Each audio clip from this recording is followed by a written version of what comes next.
Selamat malam Bapak. Di sini kami dari kelompok 10 akan mempresentasikan tugas kami yang berjudul implementasi artificial neural network dengan metode backpropagation untuk melihat pola jumlah mahasiswa. Di sini ada Ahmad Ikhwan Kurniawan, Muhammad Sayhata Mahrus, Rizky Perdana Putra, Rozan Ilham Pambudi, dan Petri Mika Sidoro. Untuk latar belakangnya, akibat dari pola jumlah mahasiswa di sebuah kampus yang terjadi setiap tahunnya berbeda-beda, maka diperlukan sistem yang dapat memprediksi kemungkinan jumlah mahasiswa yang terjadi di masa yang akan datang dengan menggunakan data-data yang terjadi sebelumnya. Oleh karena akibat tersebut, penulis akan melakukan sebuah implementasi neural network untuk memprediksi jumlah mahasiswa di fakultas kampus dengan judul implementasi ANN dengan metode backpropagation untuk melihat pola jumlah mahasiswa. Artificial Neural Network atau ANN. Artificial Neural Network atau ANN merupakan salah satu representasi buatan dari otak manusia yang selalu mencoba untuk mensimulasikan proses pembelajaran pada otak manusia tersebut. ANN atau Artificial Neural Network dibentuk sebagai generalisasi model matematika dari jaringan syaraf biologi dengan asumsi-asumsi sebagai berikut. Yang pertama itu ada pemrosesan informasi terjadi pada banyak elemen sederhana yang disebut dengan neuron. Yang kedua, sinyal dikirimkan di antara neuron-neuron melalui jalur penghubung. Yang ketiga, penghubung antar neuron memiliki bobot yang akan memperkuat atau memperlemah sinyal. Yang keempat, untuk menentukan output, tiap neuron menerapkan fungsi aktivasi yang menjumlahkan semua input yang diterima. Selanjutnya ada struktur Artificial Neural Network atau ANN. Struktur ANN dimulai dari sebuah input. Input ini bisa berasal dari neuron-neuron yang lain. Di input ini biasanya memiliki beberapa bobot. Bobot ini akan dijumlahkan dengan suatu fungsi perambatan atau yang dinamakan summing function.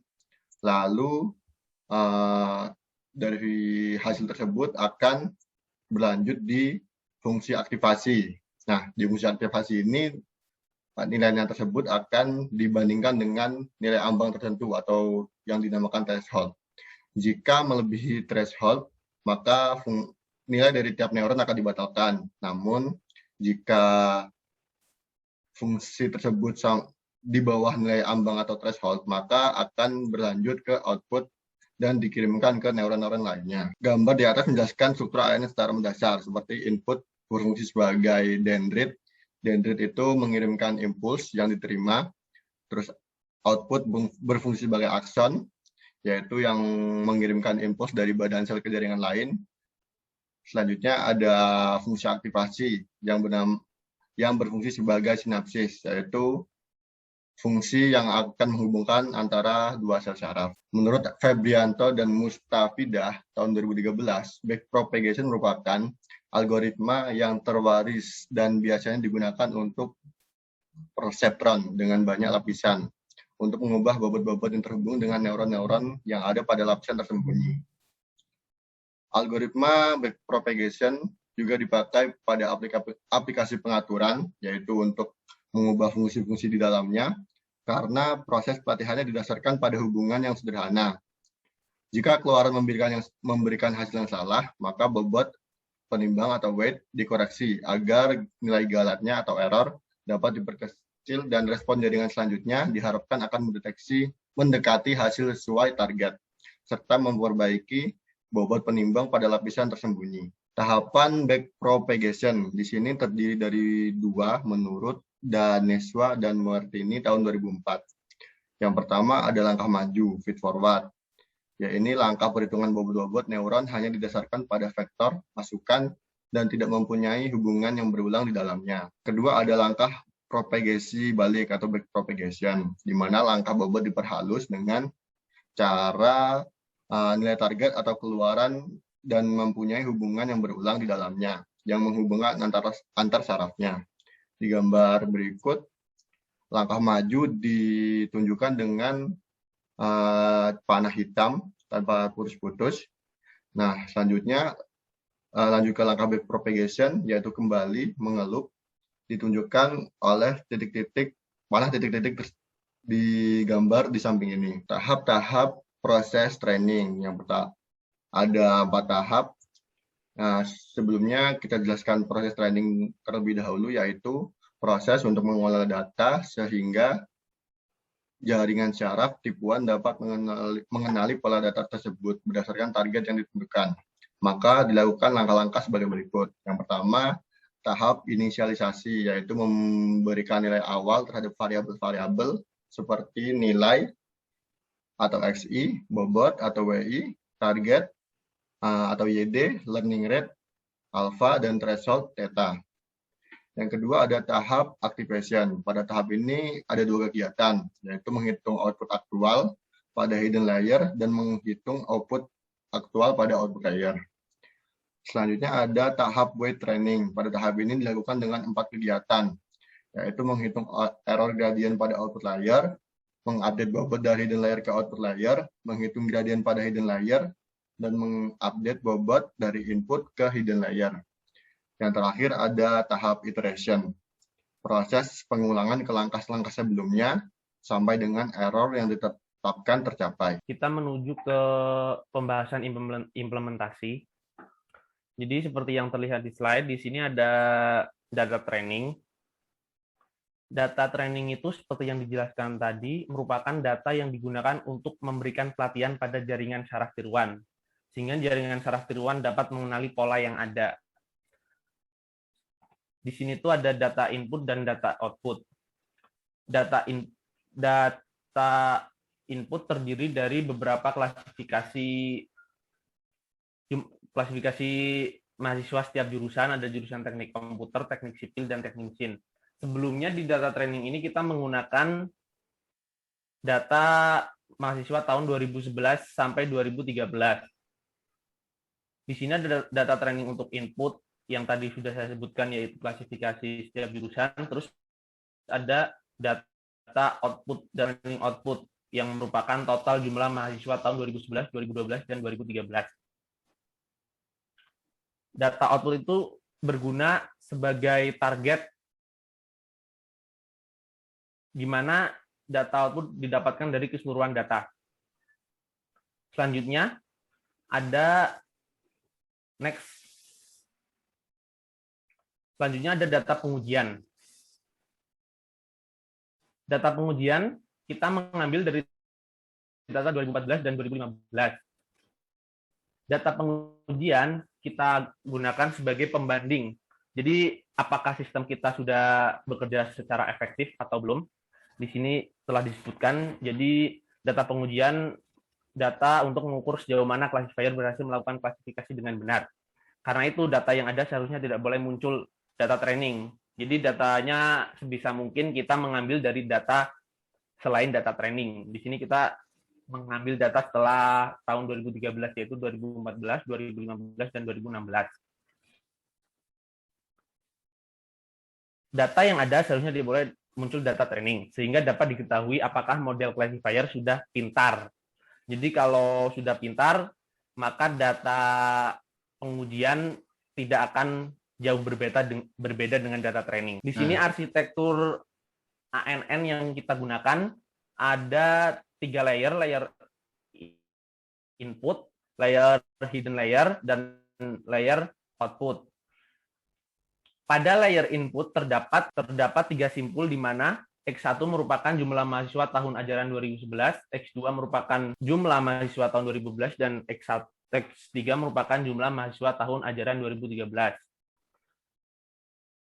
Lapisan hidden kita gunakan dengan 2 simpul, dan output yang merupakan jumlah keseluruhan mahasiswa ada 1 simpul. Untuk memasukkan ke pendataan di arsitektur, data-data yang tadinya masih berbentuk di atas angka 1, kita transformasikan menjadi range-nya itu antara 0 sampai 1. Kenapa? Karena di artificial neural network ini ada yang dengan metode backpropagation, itu kita menggunakan fungsi aktivasi simoid, di mana si datanya ini hanya menerima range antara 0 sampai 1.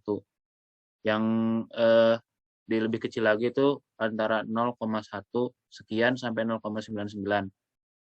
Di sini kita lihat untuk data training ada X1, X2, X3 itu berdasarkan tahun. Untuk jumlah mahasiswa per jurusannya itu dia menyamping. Jadi 0,90, 0,90, 0,35 ini yang menyamping. Itu untuk mahasiswa teknik informatika.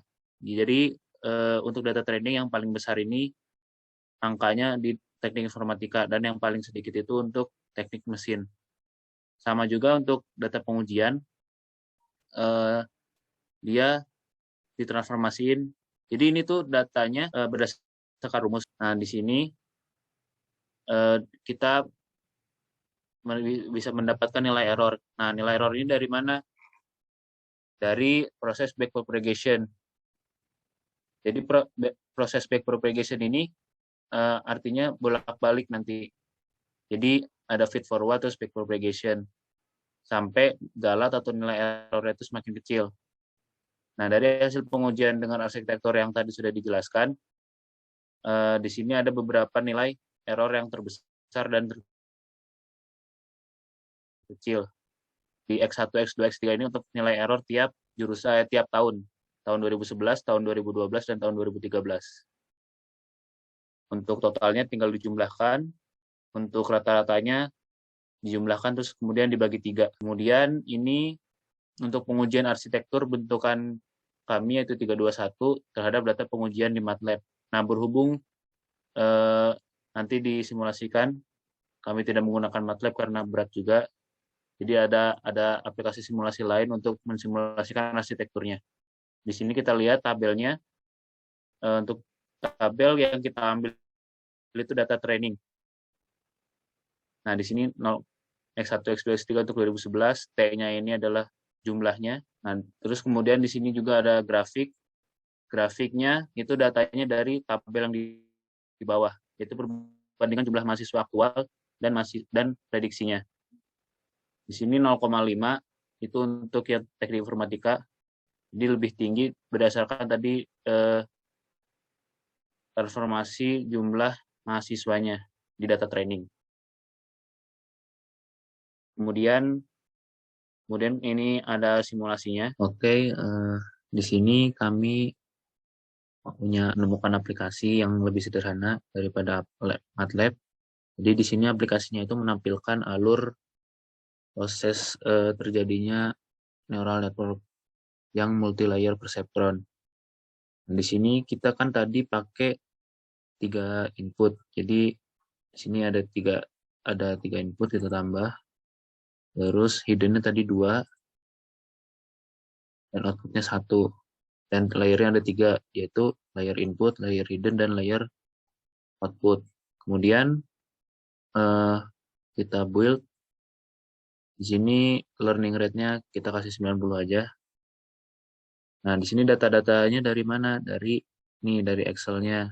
Jadi X1 itu inputan pertama, X2 inputan kedua, X3 inputan ketiga, Y-nya itu outputnya. Karena ini supervised learning yang output sama inputnya sudah disediakan, jadi kita sudah menyediakan input-outputnya. Inputnya 0,56. Jadi itu tadi pakai tabel yang hasil jumlah terakhir tadi di slide sebelum simulasi ini. Terus kita build tadi sudah, kemudian start untuk mencari proses si bobotnya. Nah, ini agak not responding. Kita bisa lihat lanjutannya di sini. Ini lanjutannya untuk proses feed forward network dan backpropagation. Lihat di sini. Nah, berjalan terus sampai kita reset. Nah, setelah tadi disimulasikan, dapat kami simpulkan yaitu berdasarkan implementasi tugas kami, maka dapat diambil kesimpulan secara umum, yaitu ada 2. Algoritma backpropagation merupakan salah satu algoritma yang mudah diterapkan untuk menyelesaikan beberapa permasalahan, terutama yang berkaitan dengan masalah prediksi. Yang kedua yaitu prediksi jumlah mahasiswa dapat menjawab permasalahan kaitan antara jumlah mahasiswa pada masing-masing program studi pada masa yang akan datang. Demikian pemaparan tugas besar dari kelompok kami. Kurang lebihnya mohon maaf. Terima kasih atas perhatiannya. Assalamualaikum warahmatullahi wabarakatuh.